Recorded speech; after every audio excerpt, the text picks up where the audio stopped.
Mr. Chairman, and I would note to the chairman that I have invited the chairman and other Democrats multiple times to join me in the Super PAC Elimination Act, which I've introduced in multiple Congresses, that does two very simple things. Number one, it allows unlimited individual contributions directly to campaigns. And number two, it requires immediate 24-hour disclosure.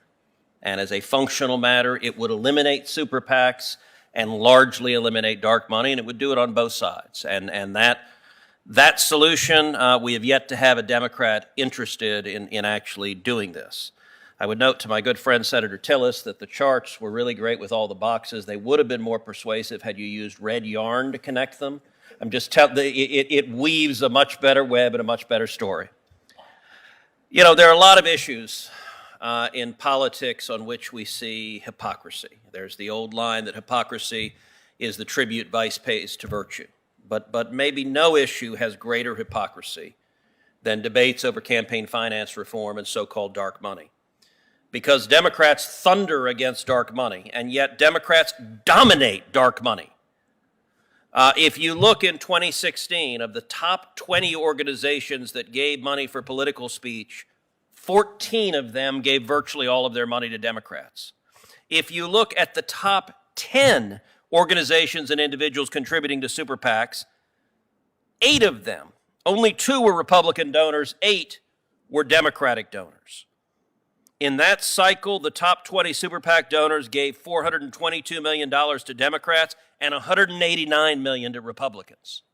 Those numbers only grew. In 2018, Democratic dark money outnumbered Republican money 2-1, and in 2020, to defeat their nemesis, Donald J. Trump, Democratic dark money outnumbered Republican dark money 6-1. So all of the people thundering about dark money are getting elected with it. Now, Mr. Walter, we have at this hearing, albeit virtually, the leaders of groups such as the Center for Media Democracy and People for the American Way criticizing dark money from conservative groups. I want to make sure everyone understands.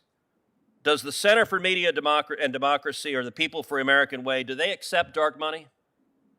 Absolutely, Senator. And is there some magical distinction between left-wing or socialist dark money and conservative dark money? None at all.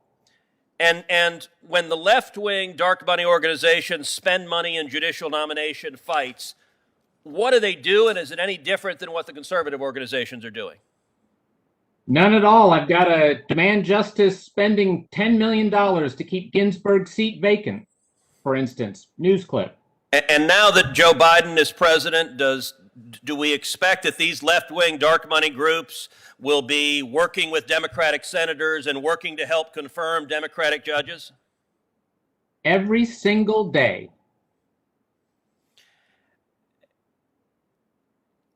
Arabella Advisors has been mentioned several times, and you write in your testimony that Politico has called this one of Arabella's nonprofits, the 1630 Fund, a massive dark money network. Why is that?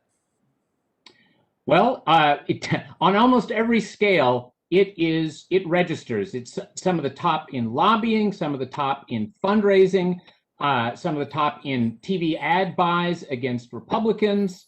In every possible way, it is a huge heavyweight.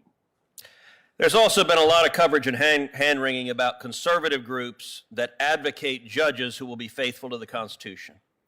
For example, the Washington Post wrote a long hit piece on my longtime friend Leonard Leo and his involvement with dark money.